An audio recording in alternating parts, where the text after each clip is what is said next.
But I'm honored to be here with this State of the County address today. And I want to begin with a building that means a great deal to our community, the historic Shelby County Courthouse. When I took office in 2017, the courthouse was in a state of disrepair. The roof leaked. The third floor that was once a courthouse had become a storage facility. The judge executive's office was located off-site, and physical court met at the Stratton Center using folding tables and chairs. This condition reflected the state of county government at the time, neglected and disorganized. One of our first major priorities was to restore the courthouse. We repaired the roof, replaced section of the California tile, and I encourage you, if you have ever look at that tile. It is very unique to us. We cleaned, we repaired the soffit, we restored, sealed the sandstone exterior. We fixed the front steps, we replaced the doors, and we're now replacing the windows. To keep it original, those windows will be over $2 million, but that is critical to that courthouse. We made that investment because the courthouse is more than a building. It represents the integrity and stability of county government. And that wasn't the only issue.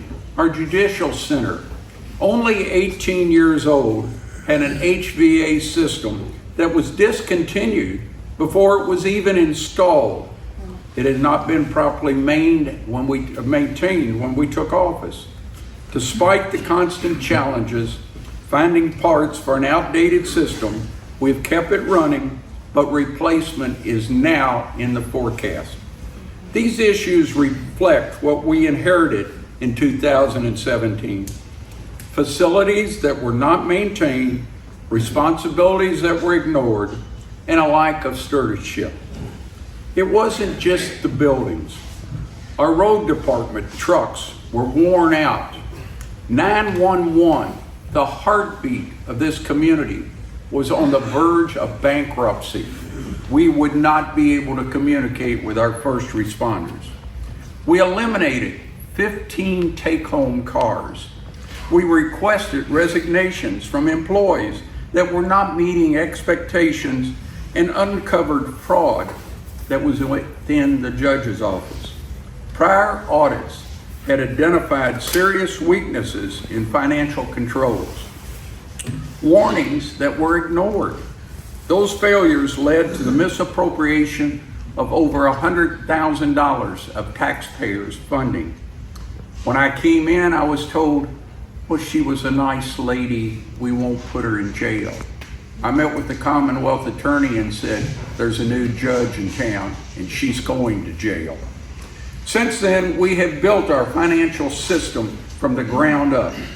Today, Shelby County has earned 5 consecutive audits with 0 findings. This is possible because of our county treasurer, Sheila McGee, and her great team. Now let's talk about results. When I took office, Shelby County carried $3 million of debt. We retired that debt. We retired the jail and FAC Center loan. Employees at EMS had not received raises for 5 years. They are now paid competitively with other agencies. Our animal shelter was in a protest mode of street protest. We are now a model, and this year's budget calls for $250,000 of additions to our animal shelter. Our county budget now exceeds $45 million. Some of these dollars are the ARPA funds and opioid settlement funds, which we are working with the community on addressing the opioid disaster that we have. The county has become a statewide model for responsible management and funding. Nearly 48% of our budget supports employees' salaries and benefits. Last year, we included a 3% cost of living wage increase for all of our employees. At the same time, costs continue to rise. An ambulance now costs $375,000. That's 3 times the cost when I came into office. Our road equipment, fuel, asphalt, materials, and the salt that we so tragically needed today continues to increase. Our EMS budget is $7.5 million. The road department budget exceeds $4 million.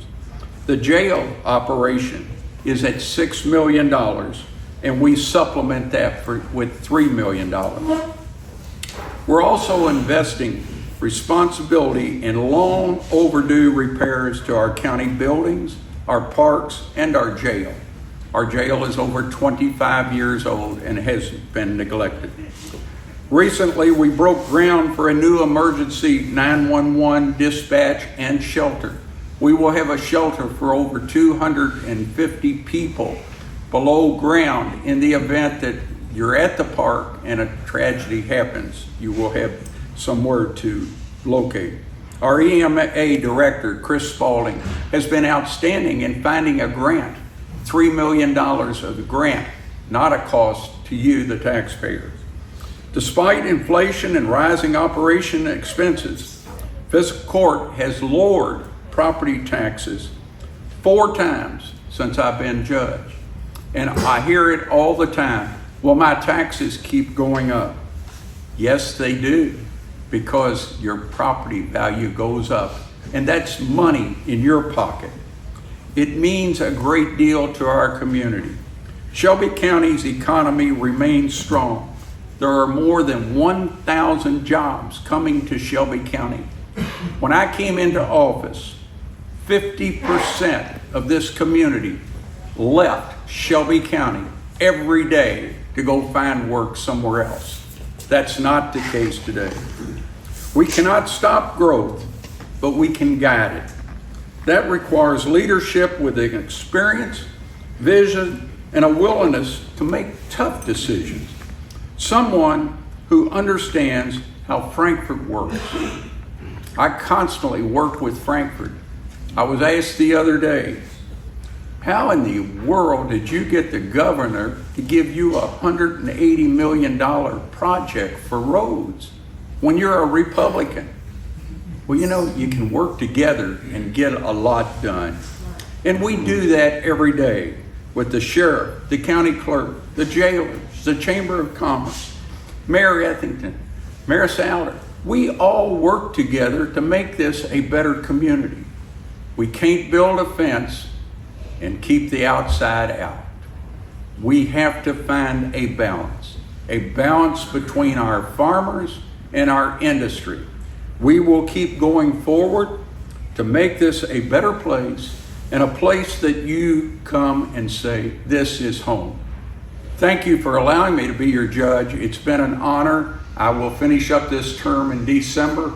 It's been 10 years of the best part of my life, and it's because you, the industry and the community, have stepped up and worked to make it better. Thank you so much.